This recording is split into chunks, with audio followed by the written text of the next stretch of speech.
So let's start by going around the room and ask you to say your name and a little bit about your contemplative interests and why you're here. So we'll start All right. with My name Blake. is Blake Mandel. Saw you last week at Kathy's Memorial. Right. You spoke, didn't you? Mhm. Yeah. Very touched.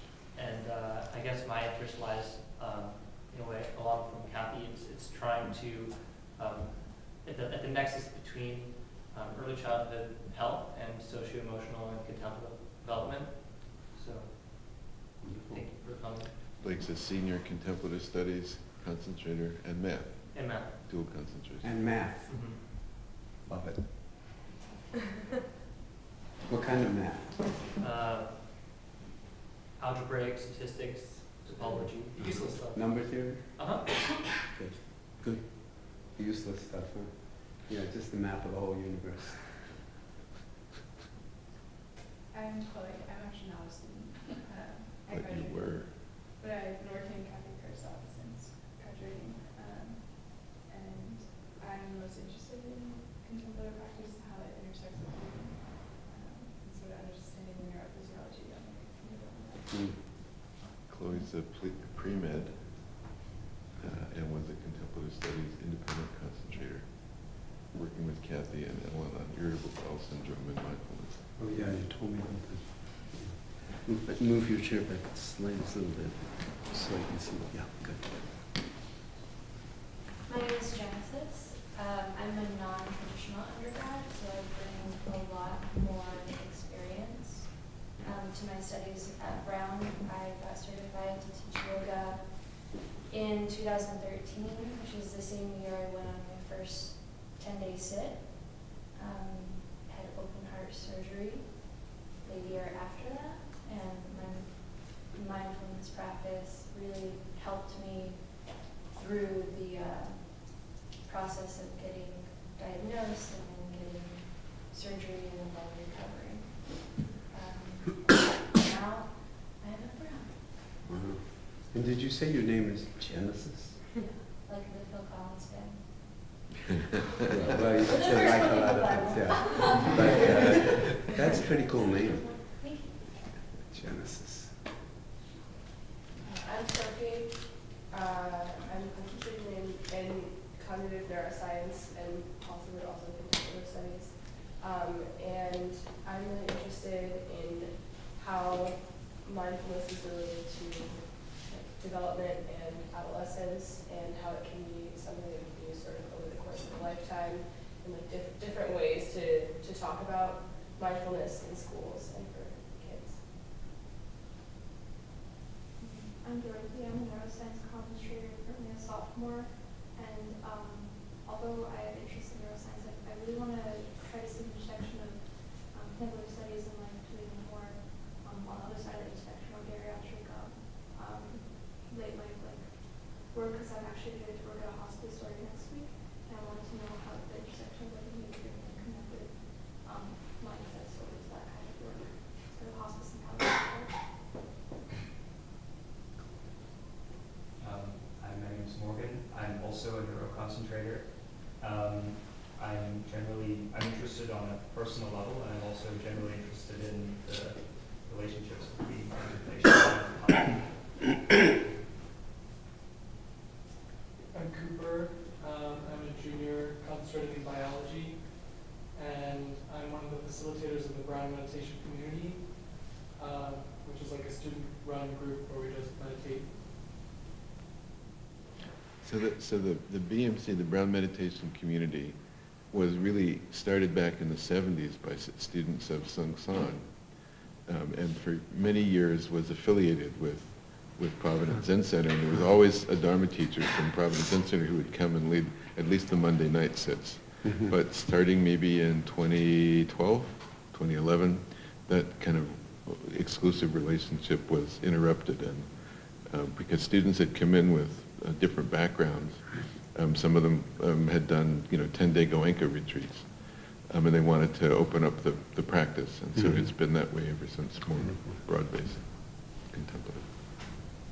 I'm Sydney. I'm also a facilitator at Brown Meditation Community. I'm a senior concentrator in contemplative studies, and I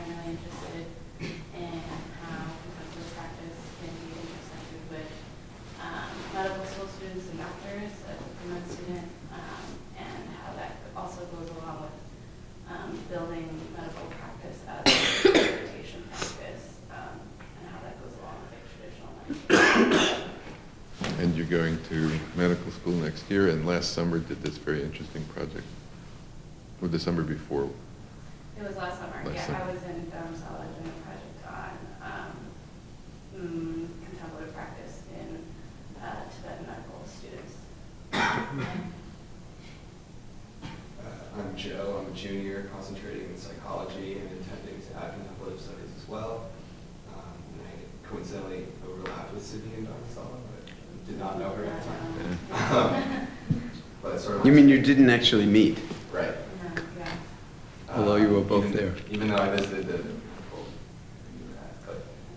that experience sort of led me to want to add contemplative studies as well, and I'm interested in the intersection of mindfulness and other contemplative literature and that of clinical psychology. And what were you doing in Dharamsala?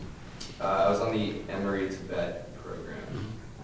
So we spent 3 weeks in Dharamsala and 3 weeks at the Drepung Losling Monastery, which is where sort of the Mind and Life Institute and those different interactions take place. Hi, I'm Lucy. I'm a sophomore and a potential contemplative studies concentrator. And I'm especially interested in examining the way that modern contemplative practices and the use of mindfulness relate to the historical traditions from which they originated. I'm Judy.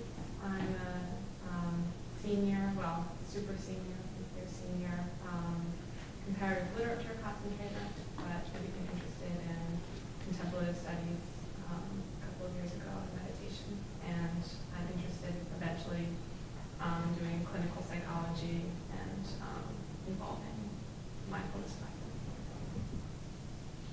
My name is Lillian. I don't go to Brown, but I'm here on winter spring break. It feels like winter. I'm here because I'm interested in how to hold spaces. I'm interested in environmental studies, and I think it's important that we all learn how to be together in any kind of space and to make that renewed and with that beingness. I'm Larson. I'm a doctoral student here studying with Professor Roth, and I'm also the teaching assistant for the Intro to Contemplative Studies course this year. And your specialty is you're writing a dissertation on? On the Dalajing, and it's really commentary. Hi, I'm Lana. I'm a junior doing contemplative studies.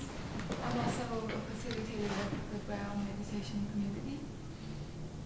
And my first experience with contemplative practice is with a 10-day retreat, Vipassana retreat. And it was last year. Where? In Wisconsin. Hmm. It was an interesting story, but you can tell later. Who was the teacher? I can't remember their names because I didn't get to see them that much. I see.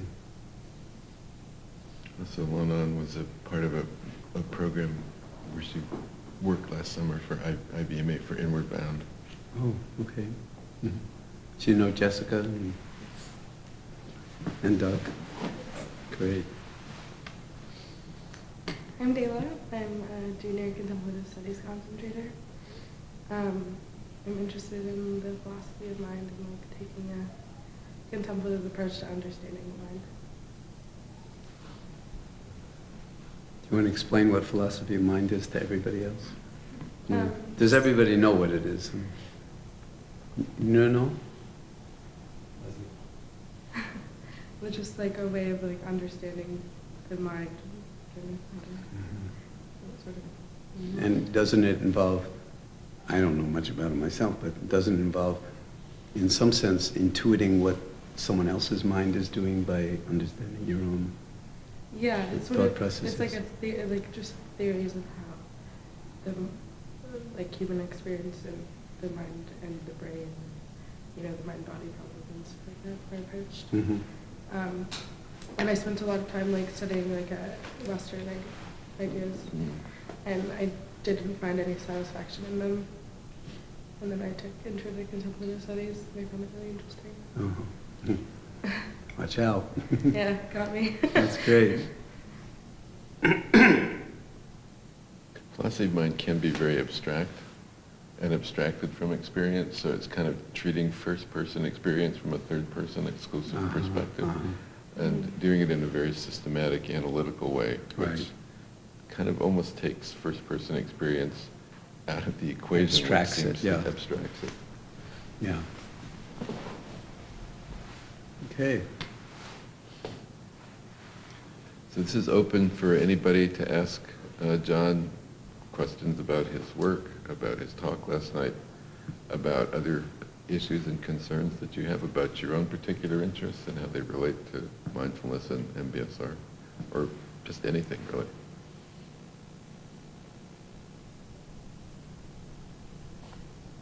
Dorothy? Yeah.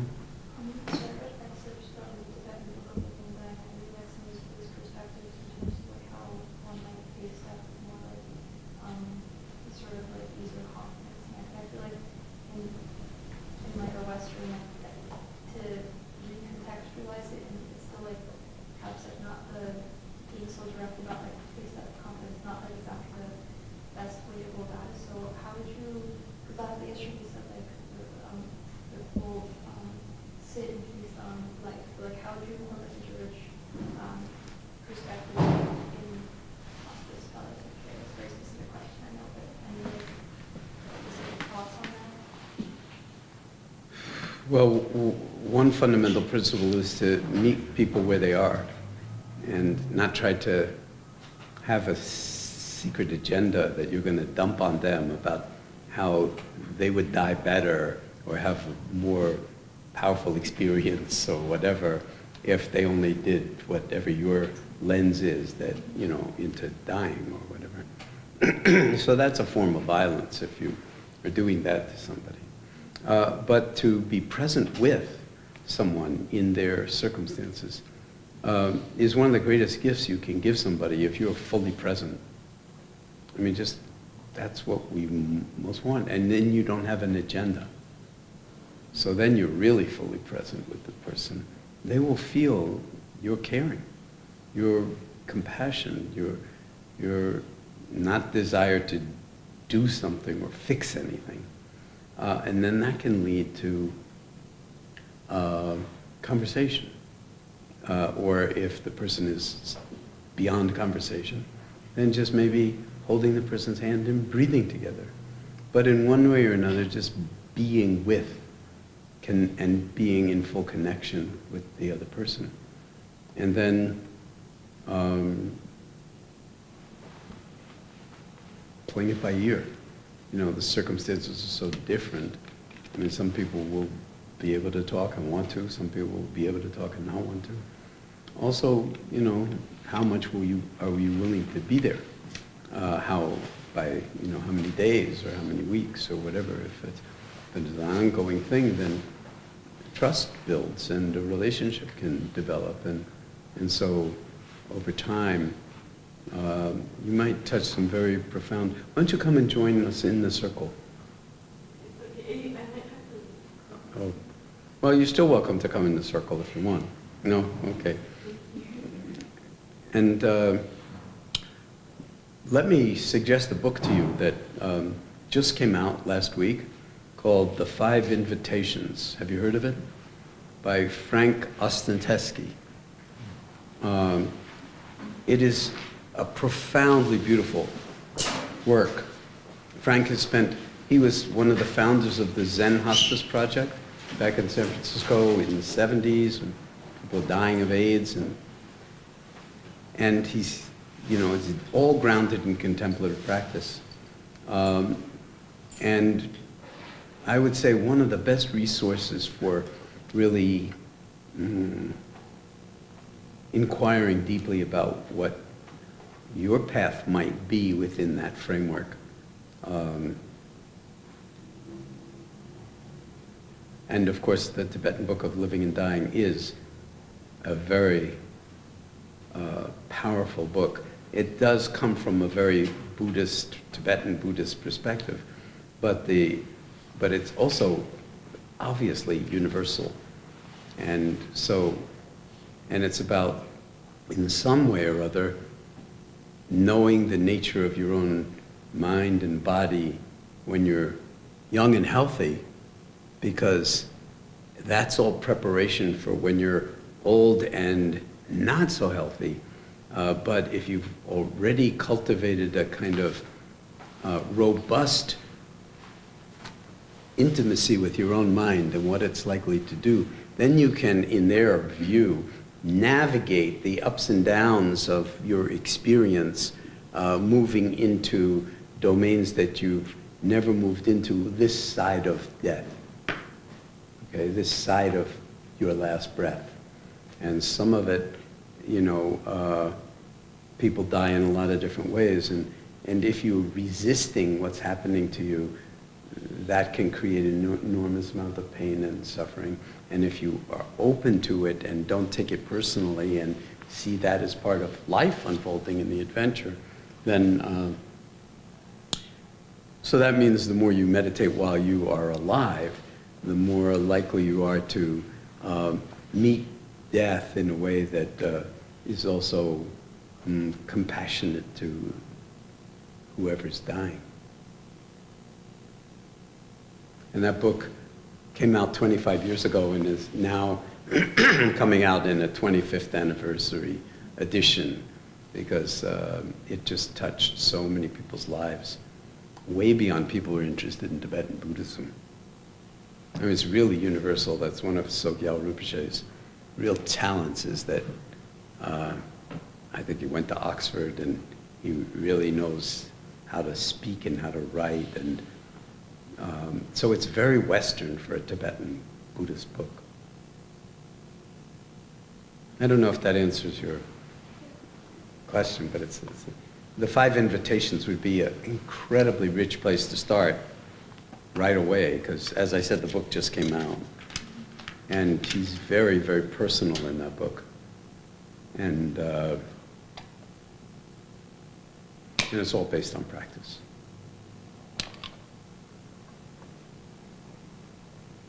And part of it is that if you can't be comfortable with yourself, chances are you're not going to be able to be comfortable with someone who's dying, or for that matter, anybody else. So grounding yourself in your own befriending in some deep way gives an enormous amount of stability to facing very difficult challenges with other people.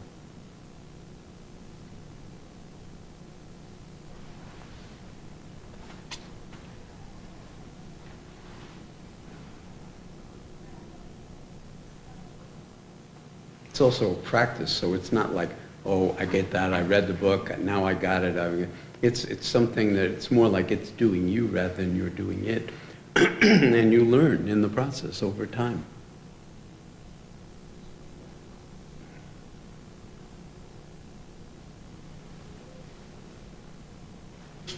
Last night in your talk,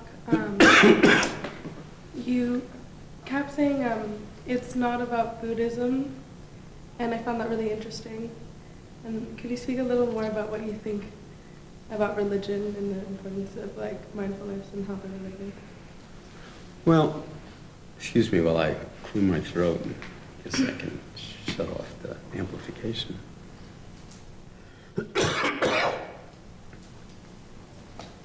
I say that in part, as I said last night, to be provocative, because mindfulness is often spoken of as the heart of Buddhist meditation. But I'm of the sort of conviction that it's far too precious a practice to keep among a certain circle of self-identified people within a religion. It's really universal.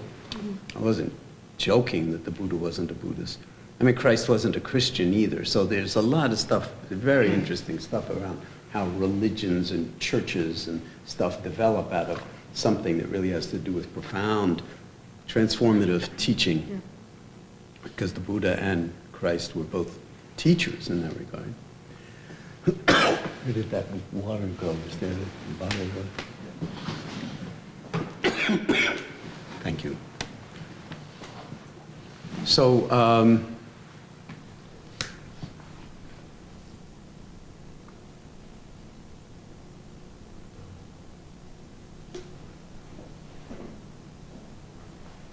so when I say that it's not Buddhist, what I'm trying to do is give people a sense that I'm not trying to sell them some ism, any kind of ism, but that this is kind of available in an empirical way to just see, you know, just check how much of your, when you check every once in a while, how present are you right now? Or where is your mind, is another way to put it. Where's your mind right in this moment? And as I was saying last night in the talk, a lot of the time you'll find your mind is worrying, or it's planning. It's doing stuff in the future that's not going to happen, because we're not good enough prognosticators to know what the real future is going to happen. So you're burning, you know, it's like driving your car with the brake on. You're just burning up energy worrying about stuff that's not going to happen. Meanwhile, the stuff that is going to happen, we're not smart enough to, you know, so it's a waste of time. Although planning is very important, but planning, of course, happens in the present moment, so you can plan in the present moment. Then there's all this remembering and perseverating over the past and what happened and who's to blame and all of that kind of stuff. And so what I'm trying to suggest is that our ability to live and love in the present moment, that there's a certain kind of architecture to it that was mapped out more beautifully, more effectively, more profoundly in the Buddhist tradition than in any other tradition that I personally know of. Now, that's a huge claim, because most of the traditions I don't know anything about. So there may be many, many different doors into that, including Native African, Native, you know, sort of Maori in New Zealand, Native American, I mean, lots and lots of wisdom traditions. But I would say that from my place of almost total ignorance, sitting next to somebody who can easily contradict me, out of real scholarly knowledge, that there's something about the Buddhist framework of the Dharma that is very, very special. Maybe not exclusively special, but still very, very special. And it really has to do with the nature of suffering and the nature of mind. And has nothing to do with what labels you put on yourself or what group you belong to. So that's what I was trying to say last night, is to give a kind of permission to people to know that they don't have to join a club of any kind in order to, say, be a meditator. Because that comes with a lot of baggage, even the word meditation, like, oh my God, now I'm going to join the weirdos of the world, you know, or whatever it is. And I'm trying my major, one way you could say, my major kind of karmic assignment in the world is to make meditation so commonsensical that anybody would go, well, of course, why the hell didn't I know that 10 years ago? I would have been doing it all the time. You know, if it's about awareness and not about some special state that you only get if you have certain kind of beliefs and stuff like that. Am I still alive from your point of view? Yeah, I mean, go for it, also because find- you know I'm trying to be provocative. So. yeah, no, I'm very sympathetic with what you said. I also find that there are resources in a lot of different traditions they're formulated differently, and that it kind of partly depends on your own background and how you've engaged with different practices and traditions in the past. I particularly am attracted to the classical Taoist tradition, as well as to the Theravada tradition and the Chan tradition. So let me ask you a question, just to interrupt in that course. So, and feel free to like butt in and like let's have like a active dialogue instead of like the two experts up here or the two old people or whatever. That like when I go to China, I see all these Taoist temples, and I get a sense there's a lot of superstition happening in Taoism. Is that fair? There's a lot of superstition happening in all different religious traditions. Including Buddhism. Including Buddhism. Lots of superstition. Yeah. So what I'm trying to lean towards is not to denigrate any tradition whatsoever, but to, in some sense, differentiate the superstition kind of stuff that often is like relegated in my mind to religion, religious stuff, belief, and what's empirically self-evident if you look down a certain lens and see for yourself. So, point well taken, I appreciate that. I should probably temper my remarks in that regard. Lucy and Sydney and Sophie, so I just thought, my head went that way, so I don't know if Yeah. whose hand was first. Let's start with Lucy. So just in answering that question, I can see that you were walking a very fine line because you were simultaneously saying this is a practice that should be wholly secularized because of its universal ability, but then you were also using some Buddhist language, like talking about the Dharma. And I didn't use the word secular. Okay. No, when we're talking about what you're noticing about my language, I'm just pointing out that the absence of something is actually as significant as the presence of something, and I purposely don't use the word secular in association with mindfulness. Just to say, but that's not, you're speaking to your point, it's just a kind of grace note. Why do you not say secular? Because as soon as I say secular mindfulness, and lots of people do, and part of it is kind of just to tell you, you know, this is becoming big business. I mean, publishers make a lot of money by publishing mindfulness books. And not just mainstream publishers, but what do you call them? Professional publishers, you know, professional books, like psychology books. So there are, you know, publishing houses, and they don't want to be aligned with anything that smacks of religion. So they often insist, they make the authors, who I know, put the word secular in to describe what they're doing as secular mindfulness. And I say, don't do that. And then I'll tell you why. But you have to push back against the publishers. And I'll tell you, you know, publishers have a lot of power over your book, especially if you're a first-time author. If you've developed a reputation over decades, you have a little bit more power. But when they say, well, no, they edit your book and they put the word secular in front of every other word of mindfulness, it's like, as soon as you say the word secular, what comes to your mind?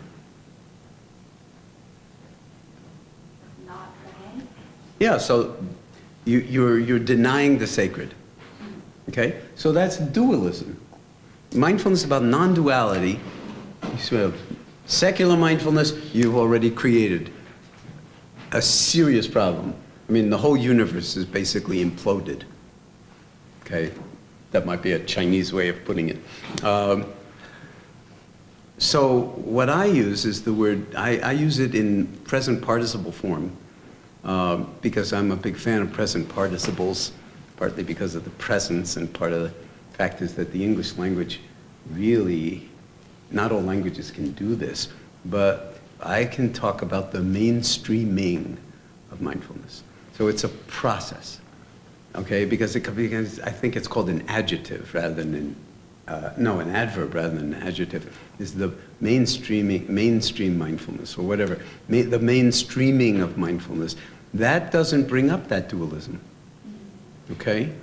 Because the mainstreaming is, in some sense, it's, first of all, it's a verb, it's active, and also it's not oppositional. So it doesn't, what's the opposite of mainstream? You know, lunatic fringe? So that's why. But it's requiring, and we had this conversation in a meeting earlier today, why languaging around contemplative practice is so incredibly important. And yet, the irony of it is that what we're talking about is trying to put into words what's impossible to put into words, because we're talking about experience that goes, that's like direct.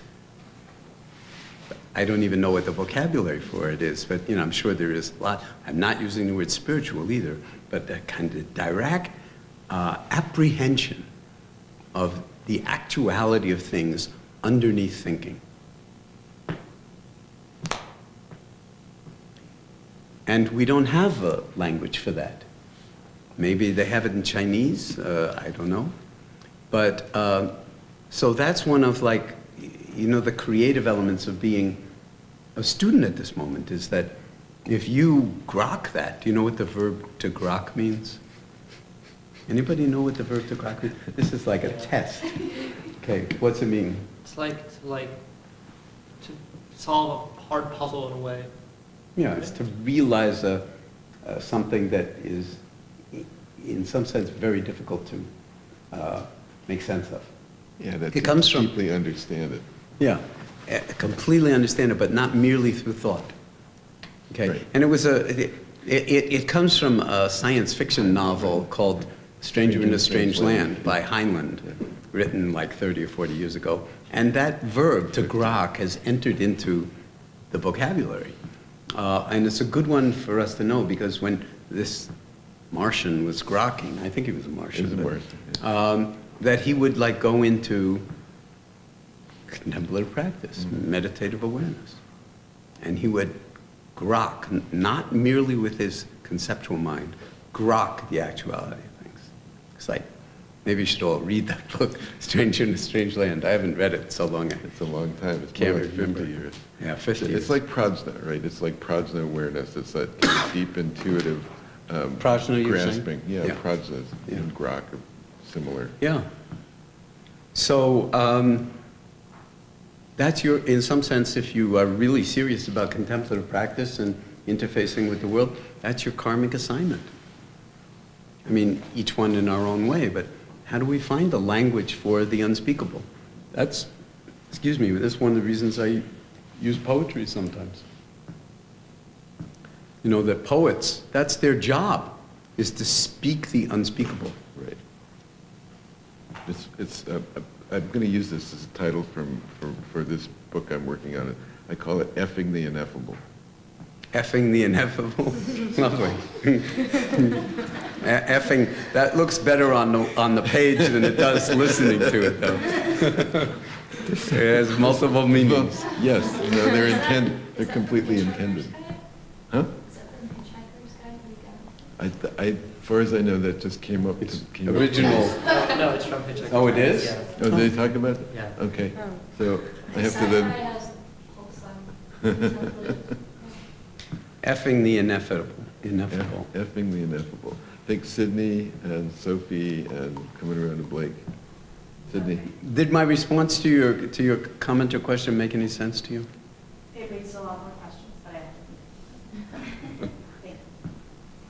Maybe don't think about them so much. Just let them resonate with you. Yeah, going off of what Lucy was asking, thank you for your talk last night, by the way. I thought it was very skillful, and when you brought up language, I think your language was very skillfully chosen. But to me, it resonated as very much a Dharma talk, which was strange and very confusing because I've only heard Dharma talks not in a educational setting, very much not from a person who looks like you. And so to be able to hear that, but in a language that is very approachable to many people in that room,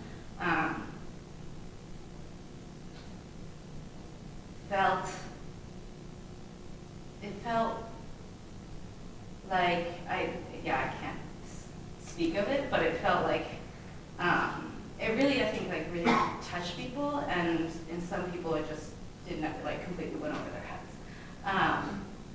And so I was wondering, just because to me it felt so much like you were talking about the Dharma, but very carefully not repeating words that might be associated too much with Buddhism or spirituality, or the metaphysics of Buddhism. And I was wondering when or how, like, you decided, or I don't even know if it was a choice, but you decided to start actually talking about the Dharma and really telling people that behind mindfulness is the Dharma. Because I think that is very hard when you go from MBSR, which is like an 8-week program that does not talk about any of those things, to saying this is a way to practice the Yeah. Dharma. Thank you for that question. and I'm very touched by your resonating with the line I was following last night, and the potential impact, and also this question. And I'll try to come at it from a number of different ways, because it's really, you're asking something very, very deep. So in MBSR, there's no Dharma language whatsoever. We don't use any language like that. But anybody who knows the Dharma reads, say, Folketester Living, they say, wow, this is pure Dharma. But no Dharma word. Except that when Thich Nhat Hanh, I asked him invited him to say something about the book, and I put it in the front of the book, but it took me like months of torturing myself. Do I even use it? I asked him for it. What am I not use it? But he used the word Dharma 4 times in like 3 sentences. And so I'll tell you that sociologically speaking, I started the clinic in 1979. By 1990, I felt like, and I was really concerned that not just Dharma, I didn't want it to be conceived as a kind of new age, which was like a big deal in the 70s and 80s. Airy, fairy, crystal gazing, you know, tarot reading, all this stuff. And here comes meditation now. I didn't want mindfulness to be in that same sort of basket. So the whole idea from the very beginning, and I think I said something like this last night, is to make it so commonsensical, like anything. Like it just like makes total sense, and you don't need any conventional Buddhist or meditative language.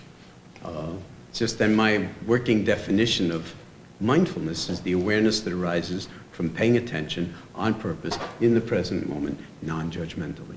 Okay? So where's the spirituality in that? Where's the religion in that?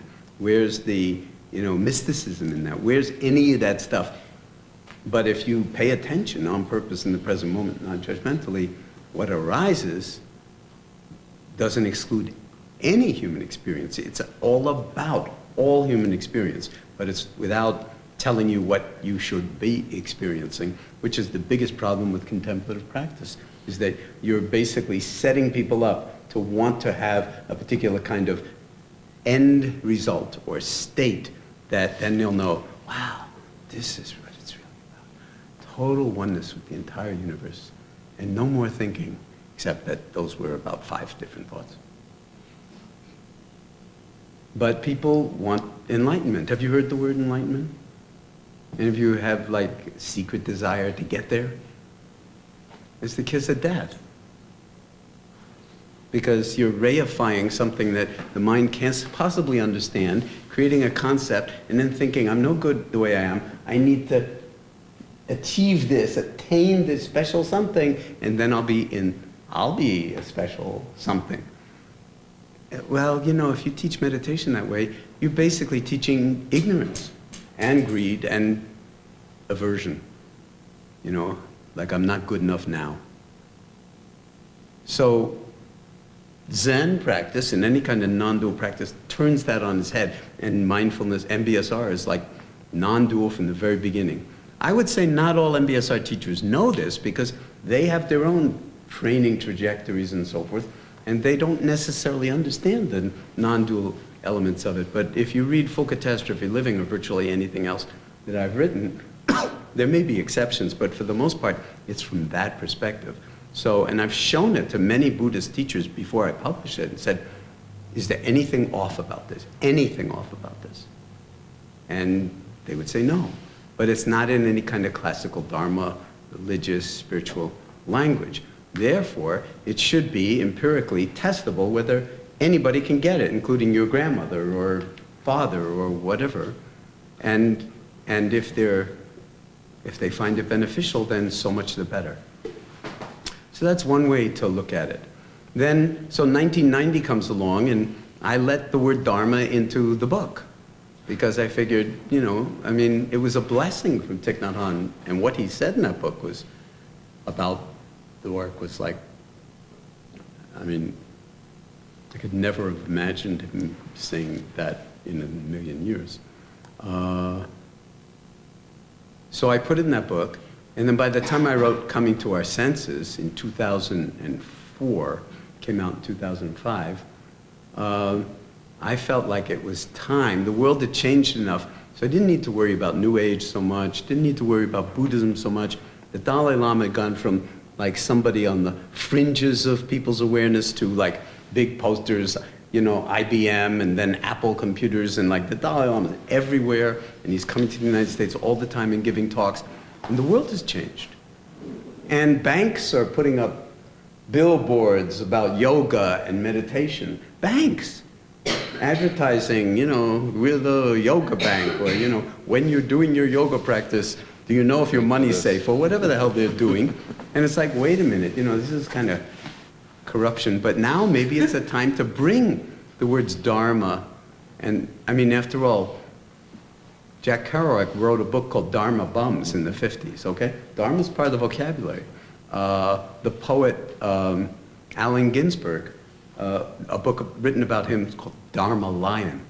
Okay, so I figured maybe, and there was a TV program for a while in the 90s or 2000 called like Greg and Dharma and Greg, right? So it was out there already, and my feeling was, I better put a chapter in the book called Dharma and explain it. And I better put a chapter in the book called Dukkha and explain that too. Because this is an evolving unfolding. And so I felt like 1979, never. 1990, okay, I'll let Thich Nhat Hanh do it. 2004, because it's an evolution, and we're trying to like understand what these things are. And Dharma is not translatable. I mean, I've never seen an American word for Dharma. I mean, you need sentences or paragraphs to explain Dharma. So I feel, since it's already part of American vocabulary, why not write a chapter about it and explain it in a certain way? And the same for dukkha, because dukkha is also untranslatable. You know, we translate it as suffering, but it's actually, you know, it comes from like, it really means out of jointness, like a wheel that is a little bit out of kilter, you know, it just never works right, doesn't roll right. So that's what dukkha really means, is like a little bit out of kilter. And that creates its own misapprehension of reality, suffering, and everything else. So it's, in a sense, an attempt to loop back around and explain that I didn't just make this stuff up in 1979 and offer it to the world as like the next big psychological intervention. This has thousands of years of history behind it that I tapped into through my own meditation practice, through real teachers. And this is only one of an infinite number of ways to articulate mindfulness, or articulate the Dharma, or to articulate wisdom. And not just articulate it, but MBSR is kind of like,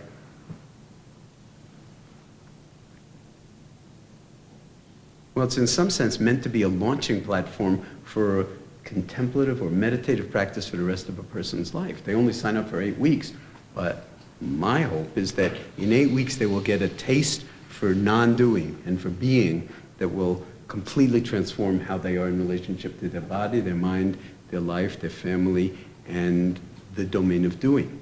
And then when the doing comes out of being, I didn't say this quite this way last night, when the doing that we do comes out of that wakefulness, the awareness that arises from paying attention on purpose in the present moment, non-judgmentally, which is just about the hardest thing in the world for us to do. It's an entirely different quality to the doing. I don't know if that answers your question, but I'm exhausted.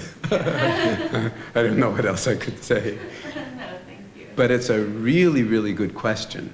And I think the key is that we're in a time of, hey, the world has changed so much in the past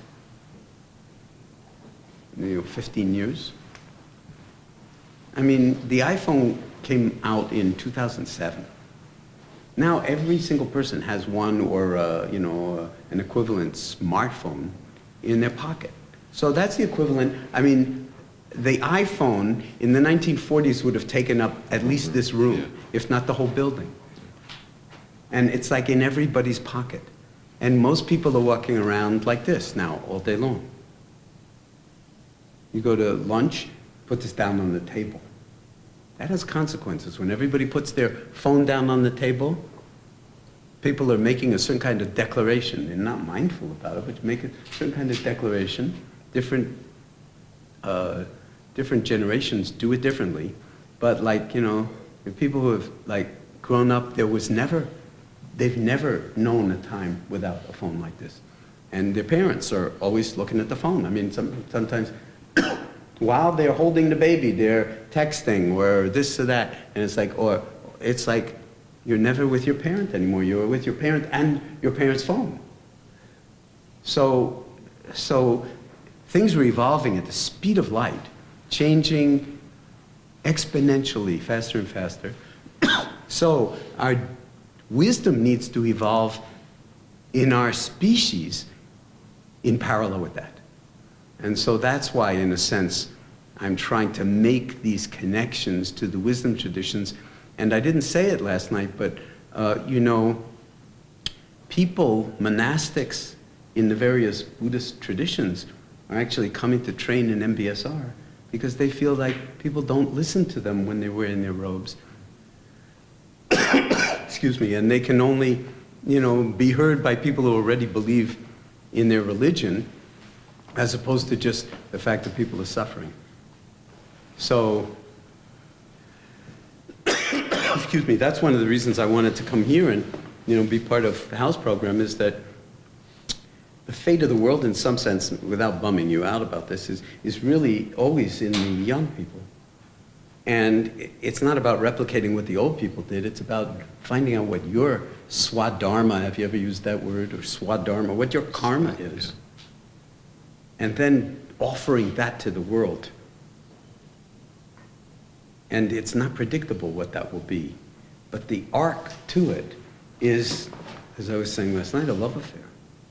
And the adventure of a lifetime, and the learning adventure of a lifetime. So you are trustworthy, even if you don't think so. You are trustworthy. And I wasn't joking about like the brain and, you know, the trillions of synapses and, you know, the billions and billions of neurons. I mean, like the equipment is good, but we hardly know how to use it. We're in our infancy as a species. And we need to, in some sense, that's why this is not a luxury, this contemplative practice, discipline. It's not a luxury, it's an absolute necessity. We are, in some sense, starving and dying for authentic experience and getting distracted to the point where we're hardly ever in our bodies or present and lost in thought all the time. And even good thought, after a while, is oppressive, if that's all you've got. And then if you throw in reactive, destructive emotions, like it's a prescription for suffering, for dukkha. So even when you're happy, you're not happy because you think, well, it's not going to last. And ironically speaking, when you're unhappy, you know it's going to last forever. So you're really screwed either way. But it's like that's just the delusion of the mind. And when you wake up to that, it's not like you have to meditate for 50 years and then you'll be enlightened. It's like when you wake up to that, you're already whole. You're complete now. Not like when you get your MA or BA or PhD or 3 PhDs or get married or have children. Or no, it's like you're already whole and you're never going to be more whole than you are now. Can you realize that? Make it real. Befriend the full dimensionality of yourself, including the unwanted and the shadow parts. Put out the welcome mat for it all. Have you ever done Rumi's guest house? You all know Rumi's guest house. Okay, so that's the invitation. It's all there, you know. Sort of welcome and entertain them all, even if they're a host of sorrows, crowd of sorrows. Violently sweep your house empty of furniture. So that's trauma, that's everything. Still treat each guest honorably. That's mindfulness.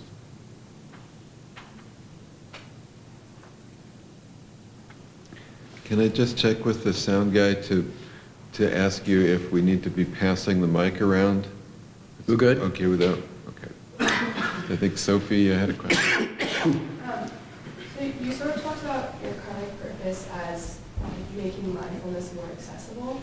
And I wanted to ask you about sort of your ideas about how to do this without it losing its integrity. Yeah. And my perspective on this kind of comes from, so I work in a nonprofit that does like resilience work in schools, and it's mindfulness, but we have to call it resilience work. And there's so much finagling around wording, especially Really? in schools, because there's so many other similar projects that have gotten shut down. Well, one parent who Right. comes in claiming that you're teaching my child to be a Buddhist, and you're dead, Yeah. right? So I get that, yeah. Don't worry about it. Just call it resilience training. You know, but you can also make counter arguments like mindfulness is awareness. Are you gonna, you know, sort of exempt awareness from school? You know, what about attention? You know, it's paying attention. I mean, you know, the Buddhists are gonna, you know, if ever I emphasize that mindfulness has an element of paying attention to it, then I get attacked by certain people who say, yeah, well, you're saying it's bare attention and it doesn't include clear comprehension, which is nonsense. I mean, it includes clear comprehension. We're talking about awareness, if you know anything about those arguments. But why not emphasize paying attention in school? Since that's what all the teachers already want. They want the kids. How do you get your kids to pay attention? Well, how about teaching them how rather than yelling at them to pay attention? It's that simple in a way. And you know, these arguments are actually happening, and there's a group on the Cape called Karma Choice. Do you know Fiona? And you know, so they got attacked by a right-wing law firm around all this kind of stuff. And believe me, those right-wing lawyers, they read my work more carefully than any other human being on the planet, including me, and they cite it in their 20-page thing with highly referenced, and every single thing they read, they misunderstood. For instance, I'll give you one example. I say somewhere in one of my books that we treat all of our patients in MBSR as if they're Buddhas when they arrive. Oh, Buddha has arrived. And they say, oh, this is proof that Jon Kabat-Zinn's teaching people to be Buddhists. It's like, wait a minute, you know, they don't understand that simple distinction. We see people as Buddhas doesn't mean that we see them as Buddhists or that we're trying to make them into Buddhists. It means that we see, you know, it means that we see them as embodiments of wisdom, embodiments of compassion, miraculous beings. What kind of language do you want? But that's the intent, but it can be misunderstood, and ultimately these things are going to have to be, you know, argued at the Supreme Court level, I think, sooner or later, you know, because you create the secular sacred divide, and now you're saying, oh, you're teaching religion to my kids, you're trying to turn them into Buddhists. You know, we're trying to not have them lose their Buddha nature through all of the stress that is involved in being a child nowadays. So just a deep bow to you for doing that kind of work, and there are all sorts of people, as you probably know better than I, who are out there doing this kind of thing. Erica Sambinga, who's a pediatrician at Johns Hopkins, has been writing lots of papers about the outcome of training inner city kids in mostly, African American populations in inner city Baltimore in mindfulness, and enormous positive changes that she's seeing in young kids. We're not turning them into Buddhists or even into meditators. You know, I mean, it's not about becoming a good meditator. It's about recognizing the full dimensionality of your humanity. And then not having it destroyed in childhood, which it often is, by people putting you down for being the way you are. You know what I'm saying? Like, good girls don't do that, or you're a bad boy, or, you know, things like that, which is, like, doesn't differentiate between a behavior that the parent doesn't like and the essence of the child. But the child often feels like there's something wrong with me. That's a horrible thing to give to a kid. You want to follow up on that? Anything? No, I'm good.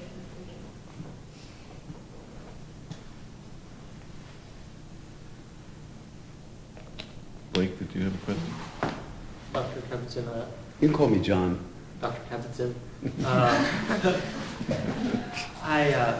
Just a small thought I had when you were talking about our wisdoms in its infancy. I thought of another science fiction book called Childhood's End by Arthur C. Clarke. Yeah. It's really, really good. I've never read that one, but it's famous. Yeah, it's Yeah. really fun. I'm interested in, I think it's important to it be explicitly said that, everyone in this room is very fortunate to be here and to have the chance to be so fortunate as to have a karmic choice. 'Cause a lot of people, quite honestly, they don't. All of us here are or will be Ivy League educated. Like that. Yeah. That in itself is Yeah. a huge, huge, huge privilege. Totally. And my passion is I'm interested in looking at mindfulness and perhaps bringing a sort of compassionate mindfulness.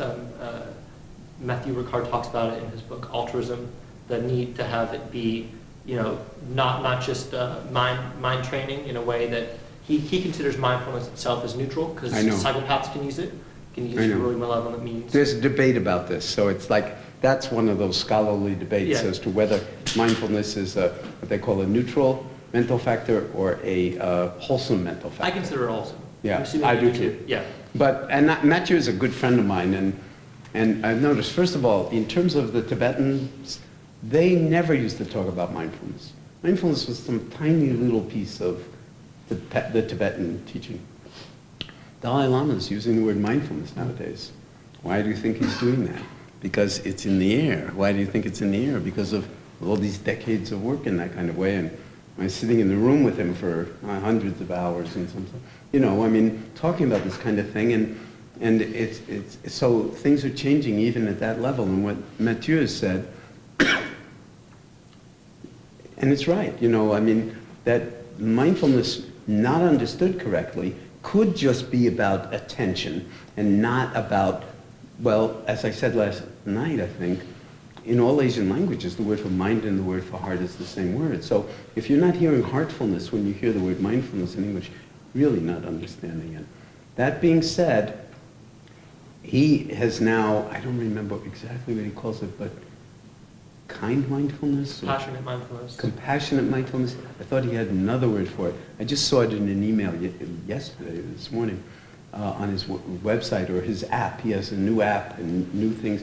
And so he's adding more and more mindfulness. Mm-hmm. They never talked about mindfulness. Now they're talking about it. If they want to call it compassionate mindfulness, hey, fantastic, because the important thing isn't the word mindfulness. The important thing is what's underneath it and what we're willing to live our way into. So I completely agree with you about that. So my question was along the lines of bringing it to children, and I feel like that's my main passion. And I would love your thoughts on this sort of behavior that occurs by parents who say, if I can't teach my child Christ in school, you can't teach him about this weird Asian Christ. That a lot, that's how people, that's what they believe it is. Yeah. And my grandma says, sometimes she says, don't do that weird Asian thing. You're a Jewish boy. My grandma, that's not what it is. But how do you deal with this type of really strong religious backlash when obviously the purpose of bringing it into schools and integrating it into an education is so that kids can have the option to have a karmic choice when you really think about it. Yeah. Well, it's a very profound question. And I think it's fine to just give up the word mindfulness altogether. Just, why are we insisting that it be mindfulness? Why don't we just call it paying attention? Okay, so, maybe from the point of view of completeness, it's not really attention, it's awareness.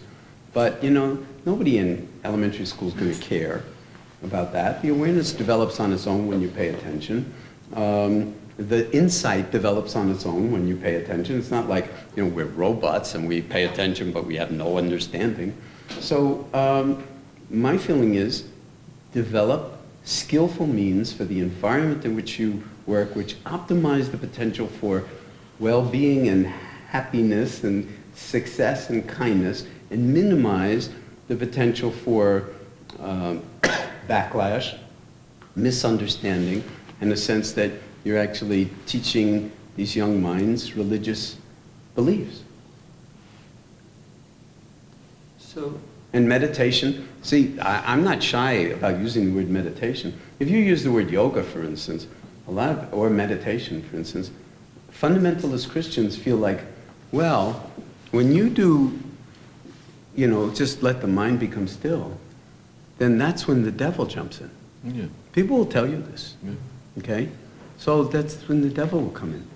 So this is kind of anathema to certain kinds of religious perspectives because, you're going to make my child more susceptible to the devil jumping in?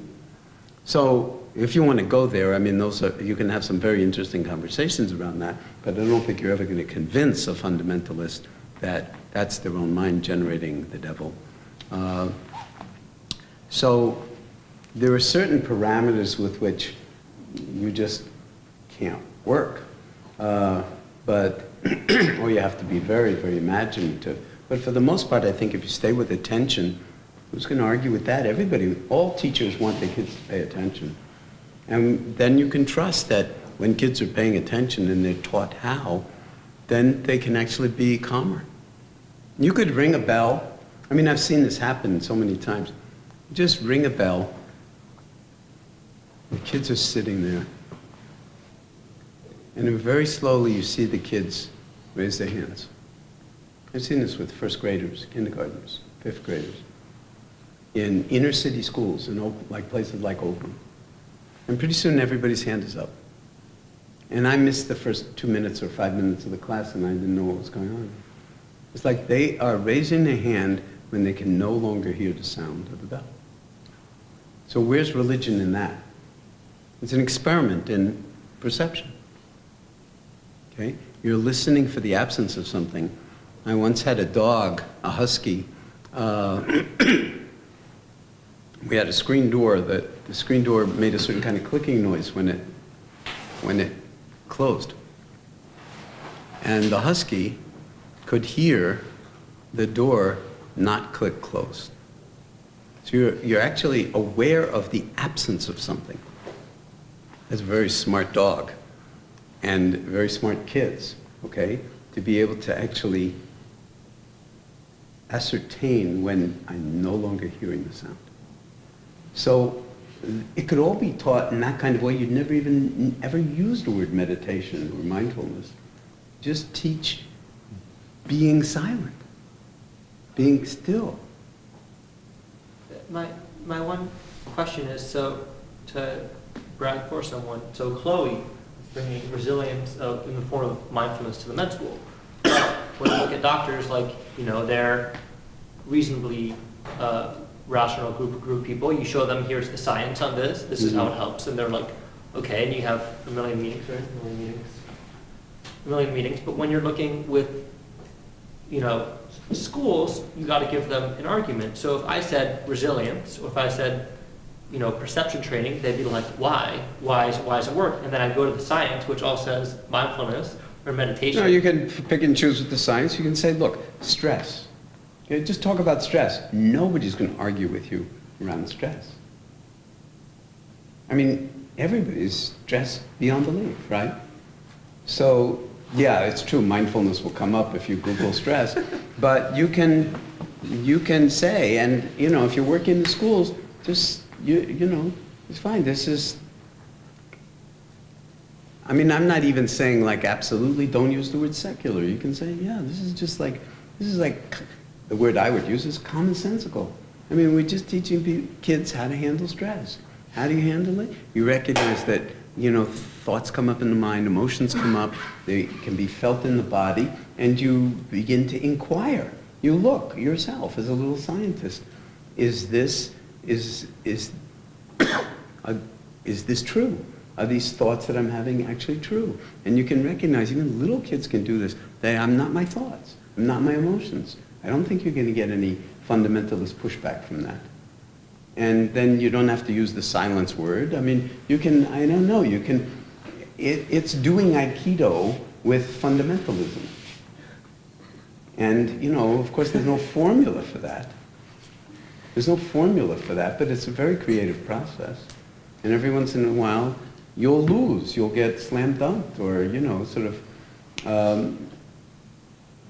it's playing itself out on every level now in the society. I mean, like, you know, there's, all of a sudden, you know, truth doesn't matter anymore. You know, even the semblance of truth doesn't matter anymore when you have a president who, you know, just wakes up in the morning and tweets something that's obviously not true, you know, and then like says, I never said it, or it was in quotes when it was, I mean, we have the tweet, it wasn't in quotes.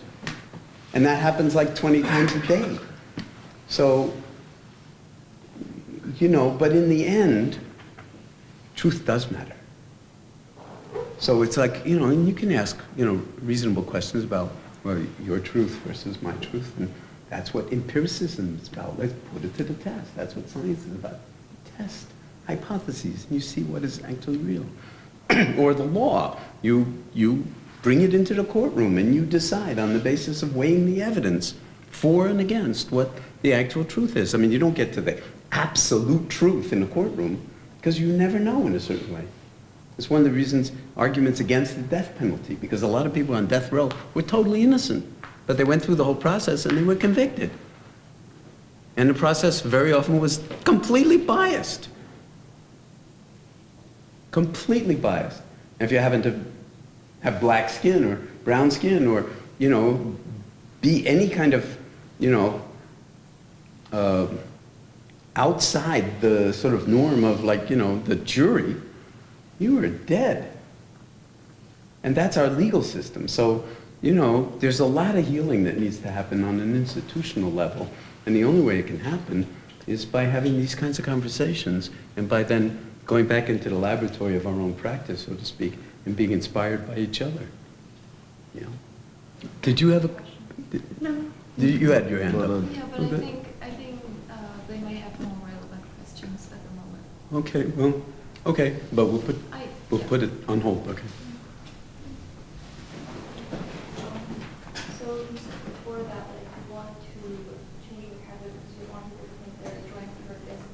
I'm sorry, speak a little slower. You said before that you want to change vocabulary because you want to make people feel like they're joining some sort of ism, they're not joining a certain club, like you want to make it more,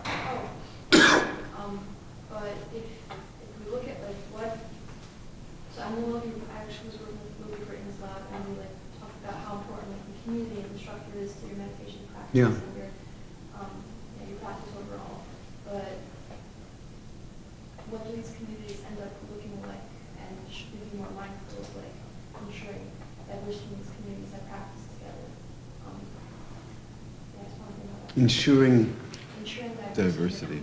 diversity in the community. Yeah, well, to the degree that it's possible, but you can't ensure diversity. I mean, I don't think you can ensure diversity. I mean, I'm thinking about like my patients from Worcester in the mainstream medical center. They're very undiverse. They're white, working class people, you know, and you know, there may be some diversity in terms of gender, you know, in terms of all sorts of things. LBGQ, but when push comes to shove, you can't legislate that. All you can do is try to find new and creative ways to let communities form or catalyze the formation of communities. And this is a multi-generational process, because we've been so segregated. I mean, it fought a civil war and then had Reconstruction that actually went the other way to basically, that's why there's so many black people in prison, because like to make it illegal, you know, to do virtually anything, so we don't wind up putting them in slavery, we put them in prison. What's the difference? So that we're basically experiencing the legacy of not owning an enormous amount of the trauma of the early years, centuries of our country, including the, you know, American Indian genocide. So I don't know how we can, like, you know, sort of do address the diversity issue except by having conversations about it. And I'll tell you what I do, you know, I mean, Rhonda was here. Did you talk with Rhonda about these kinds of things? I didn't have a chance to ask questions, but Because we've been doing more and more work together around just these kinds of issues. And of course, mindfulness of, say, white privilege, if you're white. I mean, white privilege is like clueless. I mean, you know, if you're white, you don't have any idea that you're privileged. You just think that's like normal. Do you know what I'm saying? That the police are not going to bug you. You know, but if you're black and you're driving around a certain neighborhood and you have a tail light out at night, I mean, you could be dead. Do you know what I'm saying? That's not the white person's experience of driving around and, you know, having the police stop you for a tail light out. So there are some deep, deep issues in society that white people are like even blind to, totally blind to, because it's not their experience. So how we have these conversations is incredibly important. And what some people said to me, well, if you want, you know, I've tried to develop what I call contemplative justice fellowships, so that we actually, my retreats, give fellowships to people of color who want to come to the retreat led by a white person. See, I'm not necessarily leading the retreat with a person of color, but I'm inviting people to come if they want to and train with me. I'm also teaching, of course, with people of color, but not all the time. So, but still, if people want to do it, trying to reduce barriers to it, because ultimately, these kind of differences are both really, really important and really also not fundamental. But you have to honor that in people who are feeling that they're really, really in their face around these kinds of issues, that's the circumstance of the moment, and to just talk about how we're all fundamentally the same is actually insulting. Really gravely insulting. So that's a kind of mindfulness that you wouldn't necessarily get by just sitting on your own little happy cushion and with a whole bunch of white people in a retreat center that, you know, is very undiverse. So this is, again, part of the evolution that, you know, I mentioned the two very, very diverse meditation centers, you know, at Oakland East Bay Meditation Center, you know, and at the New York Insight. And those folks are really doing extraordinarily pioneering work in that regard. I don't know if that answers your question. I mean, in some sense, I don't have an answer for you. I just, as you say, Brown's not all that diverse, but they care about it. But, you know, it's more diverse than it was 20 years ago. And, you know, this is without a kind of truth and reconciliation process as a country to go through this, I think there's just going to be a lot of alienation continuing, and the feeling that, oh, it's those old white people doing whatever their privileged white thing is, and now turning mindfulness into a white privilege thing too. And it's like, of course that would be a disaster. But then you get people like, you know, George Mumford and, you know, and Rhonda and all sorts of other people who are out there teaching in their own communities of color, or the communities of, you know, gay, lesbian, all of that kind of thing is part of the evolution. And I don't think you can push the river on it, but I do think it's important to be provocative and creative around it. And then again, I think it's also important, as I was suggesting, to dig deep into yourself, to ask, what can I do about this? What is my calling here? What could I do? I heard Buckminster Fuller once talk. Do you know who Buckminster Fuller was? Mm-hmm. Okay, invented the, you know, discovered the geodesic dome, and he has a whole sort of field of chemistry now named after him, because they make these buckyballs. Buckminster fullerene. Yeah, Buckminster fullerene. Lots of different carbon compounds that have amazing properties. So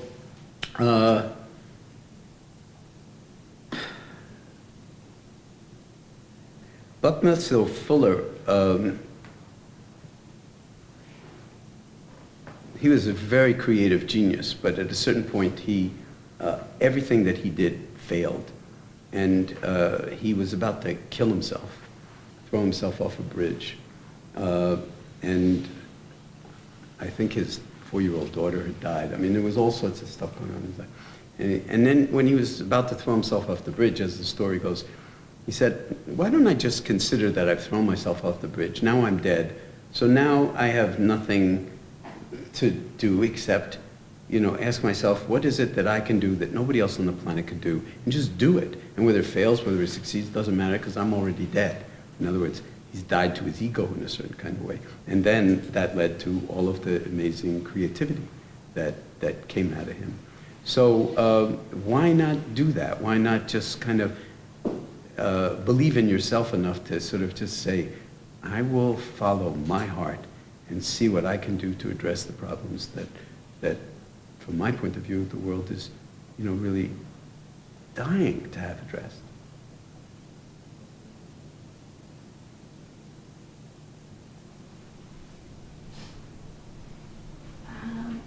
So you talked yesterday about the enormous amount of papers that are being published in the scientific field.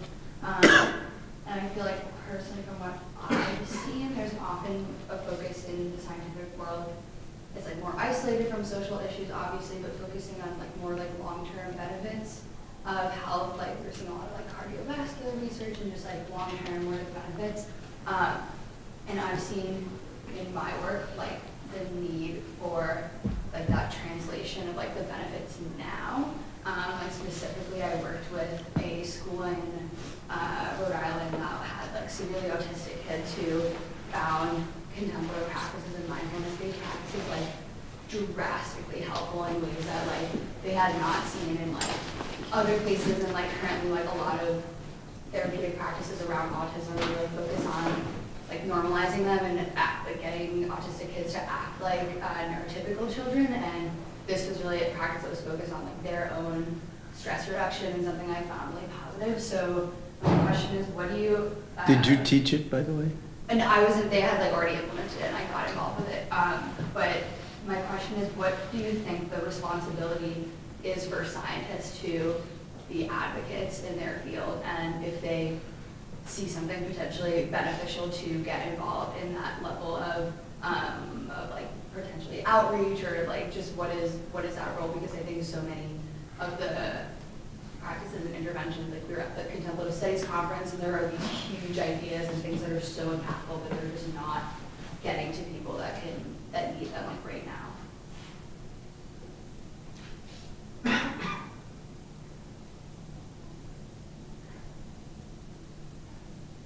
It's a wonderful question.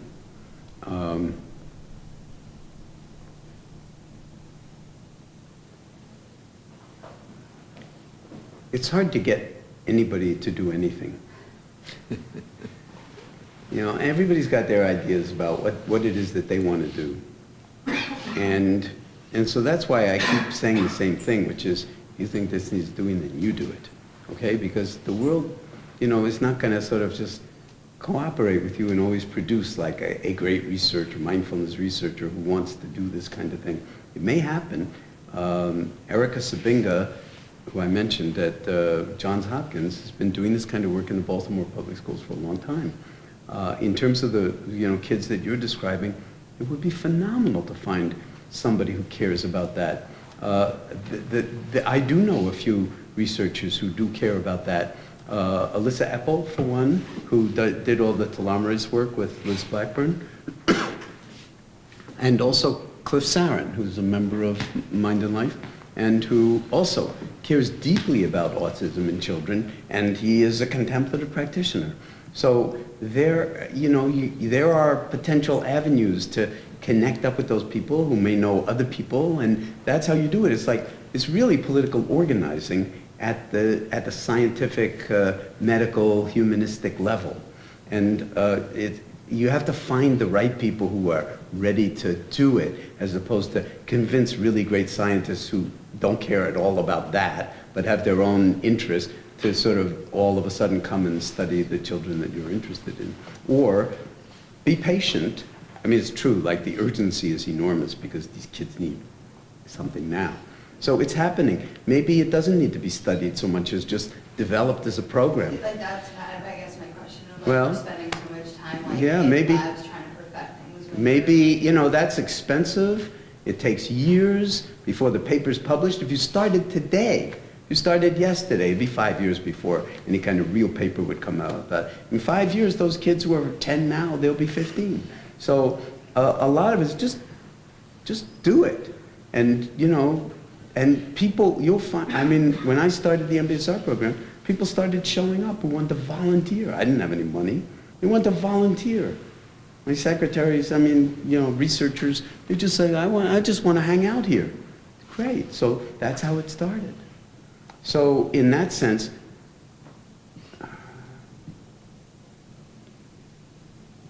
I think you have to trust that things happen in their own time. And yes, you can reach out to the people who might be good connections, but basically, if you take the first step, usually the people will find their way to your door because of the love affair I was talking about last night. That it really isn't a job, it's a passion, it's a love affair. And it's selfless because it's not about you. It's about us. And it's about these children who are being looked at in a certain way and trying to be improved, as opposed to recognizing that they may just be fine just the way they are, and can we teach them some skills to actually be more comfortable in their own skin. Does that make sense to you? And yeah, so it's like, I think that's a growth industry, to tell you the truth. And autism itself, and you know, the whole spectrum of, you know, Asperger's and so forth, that's becoming more and more common. Nobody really knows exactly why. And you know, again, it's a kind of diversity. I mean, when I grew up, there was like sexuality, gender was binary. Gender's no longer binary, but nobody knew that when I was your age. No one knew that. Now it's kind of like a lot of people still don't know it, but a lot of people do. And the whole thing about diversity is seeing every single human being as whole, as complete, and as valid in and of themselves the way they are. Okay? Now, not everybody believes that, from the White House on down. But in the previous White House, people did believe that. So this is kind of a push-pull kind of situation that's happening in the deepest of ways in the country. And it's like yoga. Go this way, go that way, go this way, go that way. And we're being stretched. And the question is, can we learn something from being stretched and grow into what's possible for us? So if I can interject something here and give your voice a chance to rest for a minute. Stephanie's question really brings up an issue that we've debated a lot within contemplative studies, and it's one of the criticisms that's been leveled at us by university administrators and by people outside contemplative studies, is that in the university we observe but we don't advocate, and that comes out of a context, especially I think maybe particularly in religious studies context, and where religious studies as a field came from, right. Which developed out of liberal Protestant theology, which assumed a certain truths that they were comfortable in advocating. But of course we can't... And that everybody would agree with those truths. And that everybody would agree with those truths. So we've been criticized for being advocates of contemplative practice when we should simply be observers of contemplative practice. So 2 provosts ago, this came up when Kathy Kerr and I met. And one of the criticisms was, well, yes, I mean, you're not just observing. That's what we do here in arts and sciences. One of the reasons that we were accepted so early in the medical school, and it took 7 more years to be accepted up here, is just this whole issue of what do you do in university? Do you observe and analyze, or do you then whatever you discover Implement. Do you implement and do you advocate? In medicine, that's fine to go ahead and advocate. Well, it'd be a and very implement. funny medicine if it didn't implement on the basis of, Right. research, discovery. Right, but there's a real reticence to do that In the liberal arts. in the liberal arts. Yeah. Because then you're advocating something. Now, this is a kind like of you're advocating its a own religion. dualism, isn't it? Yeah, It's like in the university. yeah. And it comes also about from this rigid definition, a dividing line between secular and sacred. Yeah. Um, Yeah. Yep. Well, all these things are in flux. I mean, if I told you, no, let me see, put it this way. If I asserted in 1979 that in 2004 or 2014, the National Institutes of Health would be funding mindfulness meditation research to the tune of hundreds of millions of dollars a year, you would have thought I was out of my mind, put me in a mental hospital. But it turned out to be true. That meditation would be understood as a viable part of medical practice, and that even etymologically, the words medicine and meditation linked at the etymological hip. So the world is changing, and we're part of those change agents. And while you can't push the river all the time, sometimes you can. And how we understand what we're doing in terms of the relative and the absolute makes a huge difference. And patience is part of it. I mean, I really see this as a kind of 1,000-year undertaking. The trouble is, the way we're going as a species, we may not have 1,000 years. We may not have 10 years. So there's a certain urgency, without us all getting real depressed about that, there's a certain urgency, so to speak, a compelling urgency, which is to act on the basis of our understanding. Whether you're on the humanities side or whether you're on the science side, I mean, it's like another dualism. So I don't know what the answer to that is, but just having this kind of a conversation among people who care is itself extraordinary. And I think we need to recognize that, okay? That this is kind of rich and precious and in some sense validating and authenticating of what I was joking from yesterday. The outside looks a lot like nothing, but turns out to be the absolute essence of our humanity and everything that flows from it. In a universal way that's not about Christian or Jew or Muslim or whatever, or about sexual preference or anything like that. It's about our common humanity. And it has deep implications for the law. The word dharma means lawfulness. But our laws are structured in such a way to privilege the people who are already privileged. And it's been that way since the American Revolution. The landholders had, they were the ones that were running the government and wrote the laws and so forth. The Declaration of Independence says life, liberty, and the pursuit of happiness. The Constitution, the Declaration of Independence has no legal status. The Constitution, which was written a few years later, life, liberty, property. Pursuit of happiness, not in the Constitution. Interesting, huh? So you can be happy as a serf or a peasant as long as you maintain your, sort of serfdom and peasantry, but don't mess with us landowners and slaveholders. Because the laws were written to protect us. And now they're written to keep the rich as possible by taking away health care from the people who can least afford to have their health care taken away. It's like out there in black and white on the front page of every newspaper and on TV every single day. I mean, it's almost like impossible. I mean, it's a steady diet of like just disaster. And, you know, it's like not so healthy to eat it every morning. Because it's the same old, same old.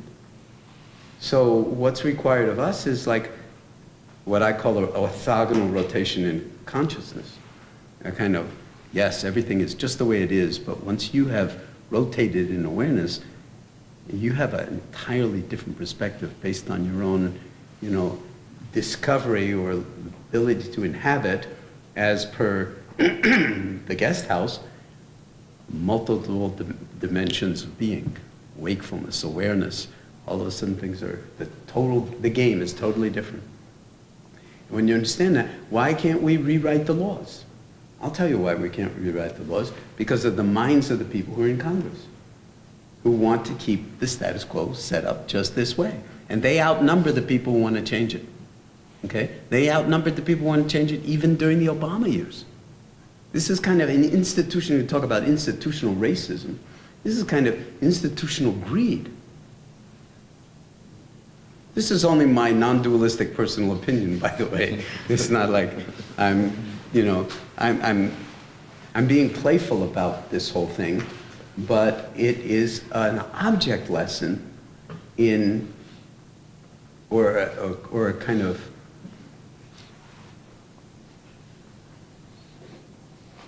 in some sense, a provocation or a call to action for us to be imaginative in our approach to these kinds of issues, so we don't fall into that us and them kind of dualism, and we're right and they're wrong. Even though, you know, there may be sort of objective ways in which they seem very wrong. But we don't want to dehumanize them and, oh, they're the greedy ones. Goldman Sachs and, you know, all those bankers, they're the greedy ones when we haven't dealt with the greed in ourselves. Remember what Gandhi said about when the mother, you know the story of the mother who came to Gandhi and said, my son is eating sugar and I don't know what to do. I've tried everything and I just can't get the kid to stop eating sugar. And Gandhi said, come back tomorrow. And so she came back tomorrow with her son.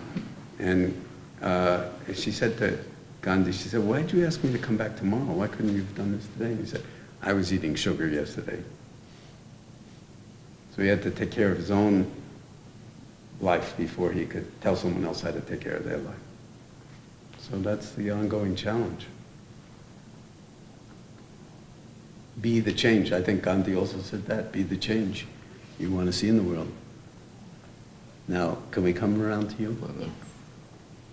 So, you said that awareness is another dimension of our being.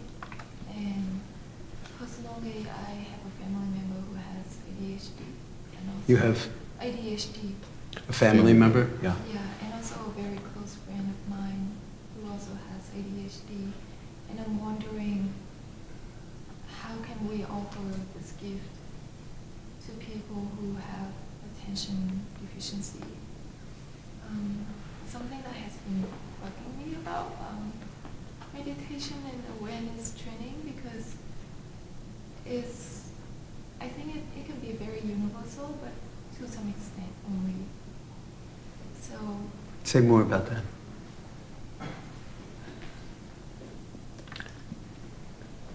That it might not be applicable to people who have inability to focus their attention. for What's your example. experience of that, though? Have you tried it? With your, I think people? with the person that I've been trying to offer this practice with,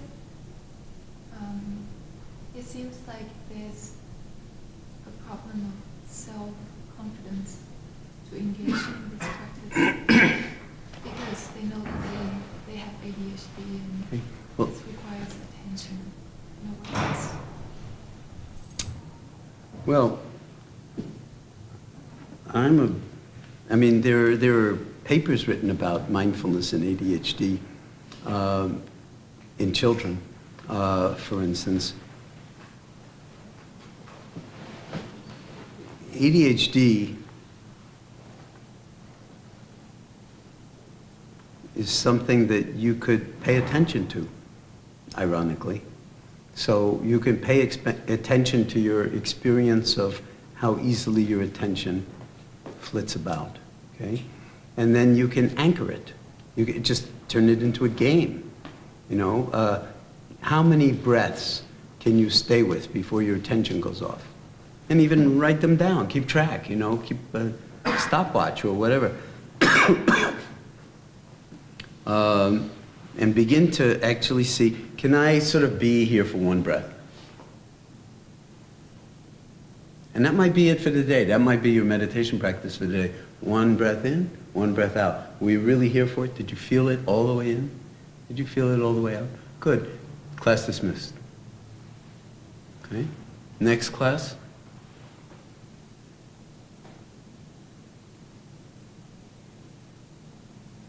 Okay, class dismissed. What happened? Was the first breath, were you as present for the second in-breath as for the first in-breath? You can play with these kinds of things. And in that way, not turn it into a performance, like you have to succeed in anything, but you're investigating your own attention, with your own attention. It turns out that people who have ADD can do that. They've never been taught how to befriend their own experience. And in part, they have two strikes against them because they've already bought into this whole diagnosis that there's something wrong with them. And there's something wrong with their attention. But they don't have any intimacy with their capacity for attention. So it was somebody else who told them there's something wrong with their attention. But maybe it's not true. Or maybe it's not true enough or totally true. And so that would be my suggestion, is to actually play with it. Turn it into a kind of investigation. Because it's really a bummer to walk around with a diagnosis and then you identify yourself as that diagnosis. Whether it's a liver patient or a heart patient or an ADHD or ADD or anything, even autism. These are all names. Or how do you like this diagnosis? Borderline personality disorder. Okay? That's a killer. And people who are, psychologists and psychiatrists, a lot of them, if they see a diagnosis of borderline personality disorder, they start running down the corridor in the other direction. They do not want to deal with them because they have this whole universe of ideas about what people like that are, and that they'll suck all your energy dry and there'll never be an end to it and everything else. It's not true. They're human beings. If you encounter them as human beings, yes, there's an enormous amount of dukkha there. But it's workable if you're willing to do a certain kind of work. But if you're attached to an outcome, you're already dead. Does that help at all? Something to play with. Joe. So I think a lot of what we've been talking about has brought up sort of question to me, but I want to sort of propose it on a more macro level. So, someone whose work has gotten a lot of traction recently, someone around Stephen Sloman, talking about knowledge and, in light of the election, this idea that we live in a post-factual world. And to me, it seems like, as it relates to third-person knowledge, that paradoxically, third-person knowledge is less relevant and more relevant than ever before. Less relevant because, in terms of actual getting achievable results, it seems to be not as applicable, but more relevant as in a lot of people still view it as that's the number one way to hold people accountable to things, and specifically the president. I'm wondering, in terms of the first-person experience, because there's such turmoil in sort of the third-person knowledge side of things, is this an opportunity for first-person experience to really elevate on a macro level to be something that's more true to people? It's like, talking about like the Stanford suicide note experiment, where people were told they were either extremely good at like reading suicide notes, or they were told that they were pretty poor at identifying real suicide notes. And then in the next round, they told them that that was all false, and that actually they just arbitrarily like assigned who was good and who wasn't good. And even after that, the people who were previously told that they were good at reading suicide notes still rated themselves as significantly better than people who weren't as good. And which sort of showed that we're not paying attention enough to people's personal experiences, and I think that's very applicable to the election as well. So I'm just wondering, is this really an opportunity for mindfulness literature and the emphasis of the first-person experience? Is this like the moment for it? Or I know it's, as you were saying, like who would have predicted that in 2004, or when you started your work, to later on that there would be millions and millions of dollars of research put into mindfulness research. But I'm wondering if... And millions of people meditating who would not have been meditating, and long beyond the 8 weeks that they got it in MBSR. So, like, from that point of view, it became like a life skill, so to speak, that they kept up with. Well, I mean, your question is, in some sense, way too deep for me. I'm not sure I can answer it. It's very beautiful. And to the degree that I understand it,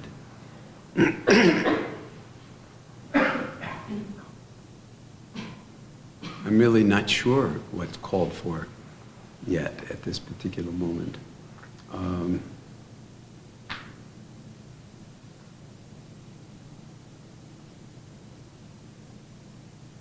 There's such a diversity of first-person experience.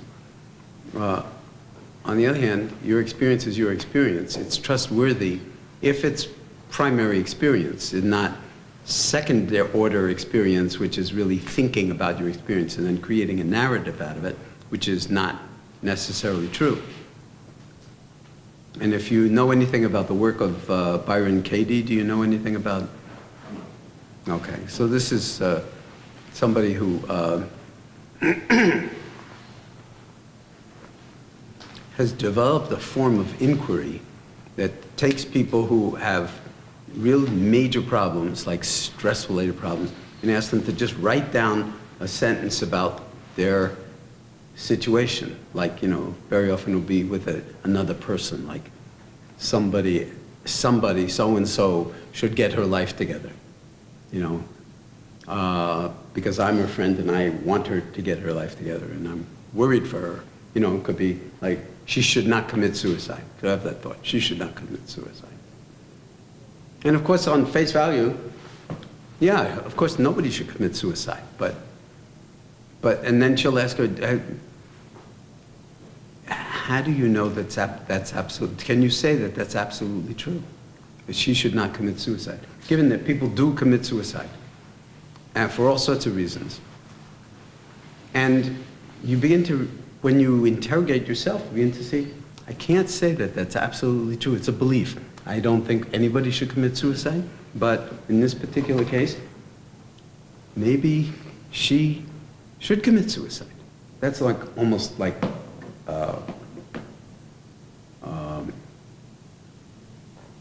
an obscene thought, or a forbidden thought. But then you can ask, well, who would you be without that thought, that she should not commit suicide?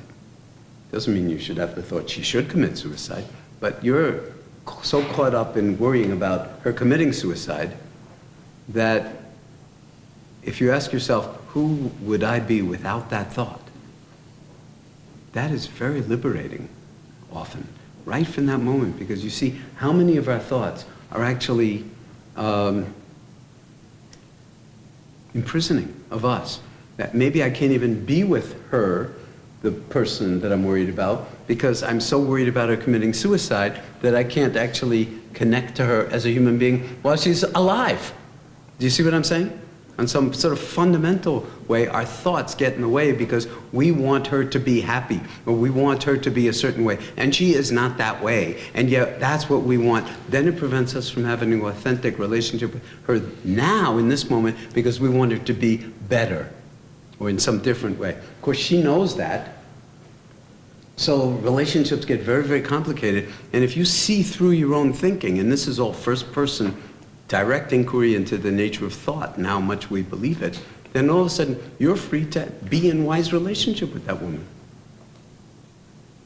So that's a generalizable principle to actually ask ourselves whether our thoughts have any relationship to reality, or whether they're actually a large part of the time just habits that we feel comfortable wearing like an old pair of shoes, and that actually prevent us from being authentic in any moment with whatever our apprehension is of the actuality of things. Because truth, or truthiness, or whatever you want to call it, really has to do with something that is hard to put into words, just like poetry is, you know, sort of the, and so there's a certain way in which we can be caught in thinking and in our incredibly reactive emotions associated with our thoughts, and lose the wisdom dimension that's possible right here and right now.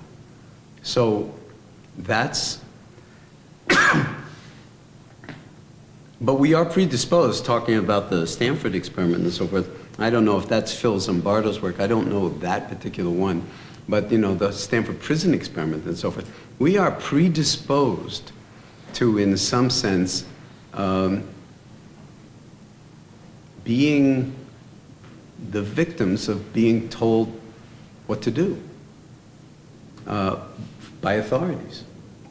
And it can lead to unbelievably inhuman behaviors. You know, where they had to stop the Stanford prison experiment because the guards, you know, they were just taking college students and dividing them up between guards and prisoners. The guards were abusing the prisoners after a couple of days.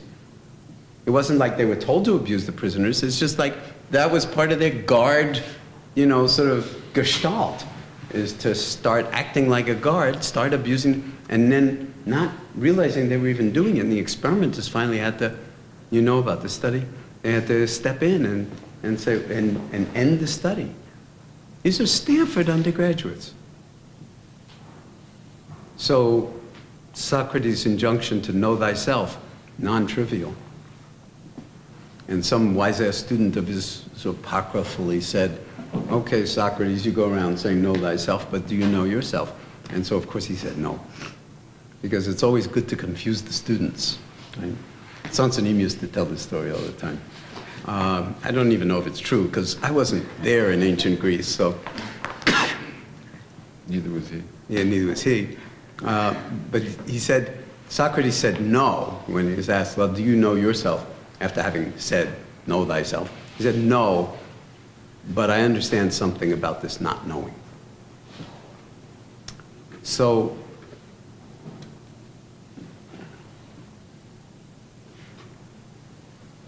I don't know what's playing out in terms of the truth with all of the stuff that's going on in the country right now. But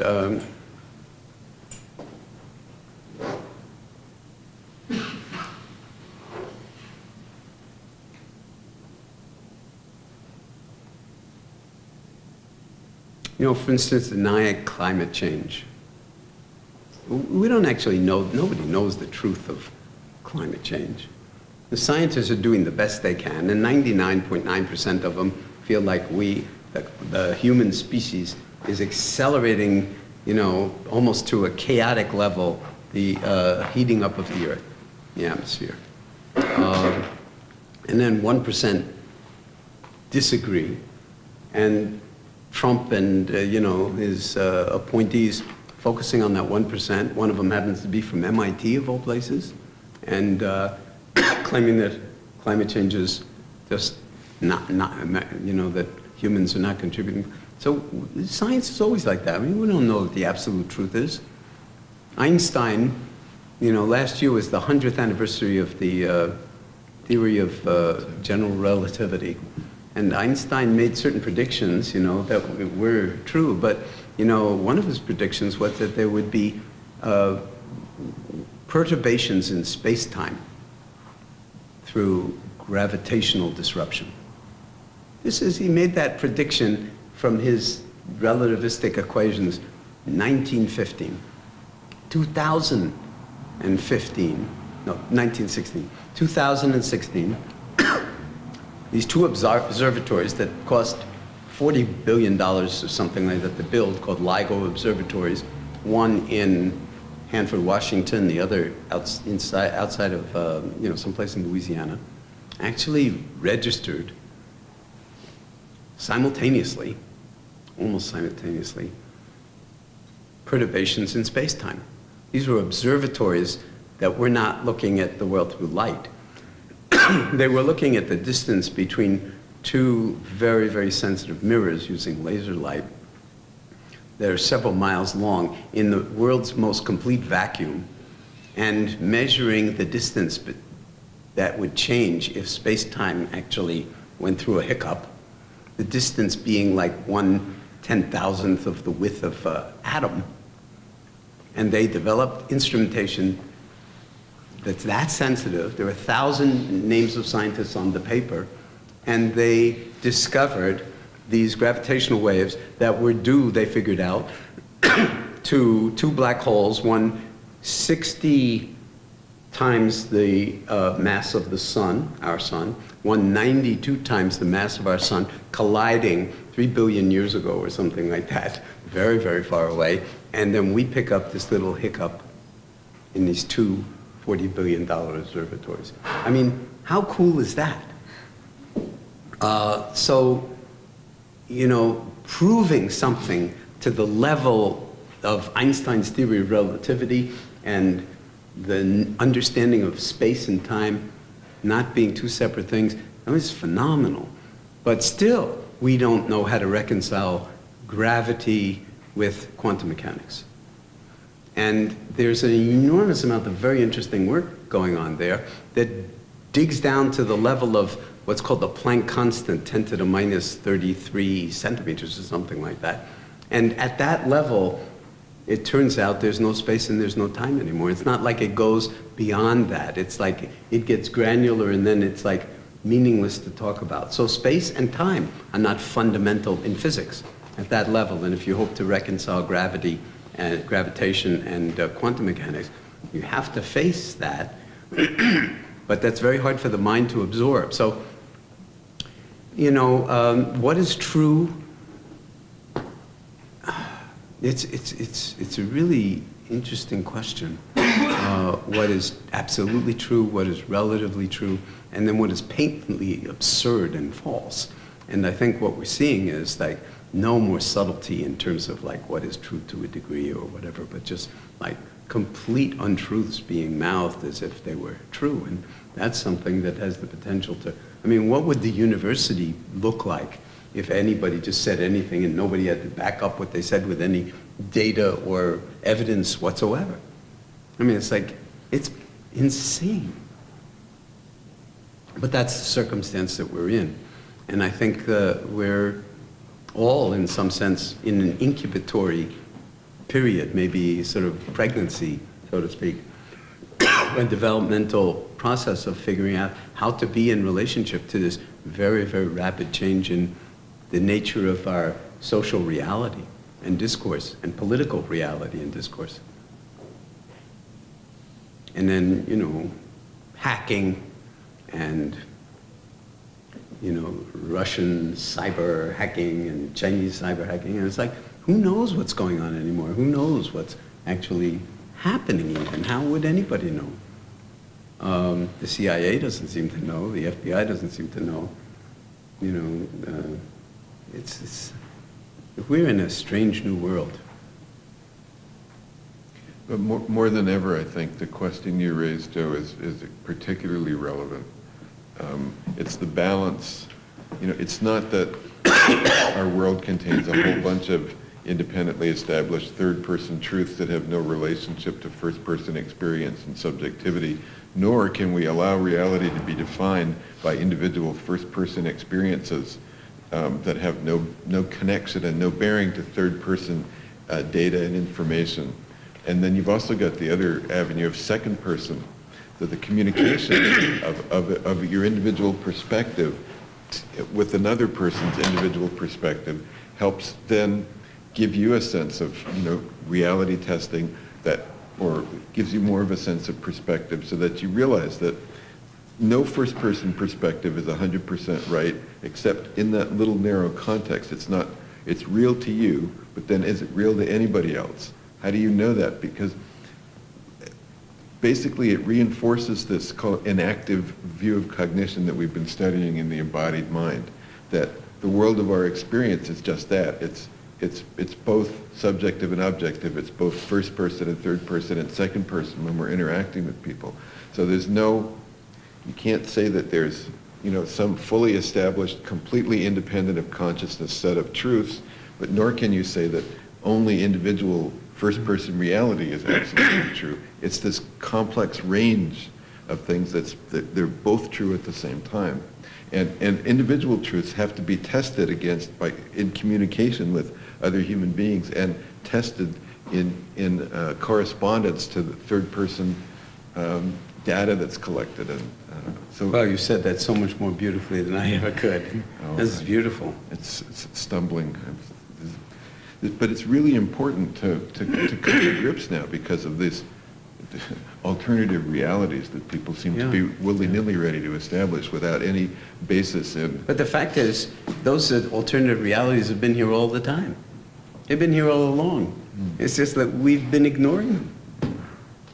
Well, that's the problem. If you rely only on third-person perspectives, there are all these subjectivities that you just ignore and you squash, and you don't take people's experience into account. Exactly. And they feel alienated and resentful and angry because they don't feel seen or heard. Right. So. And that's actually probably a point on which we should end, because the room, we have to, we're 5 minutes over and there's something coming in at 4 they have to set up for. So please join me in thanking John.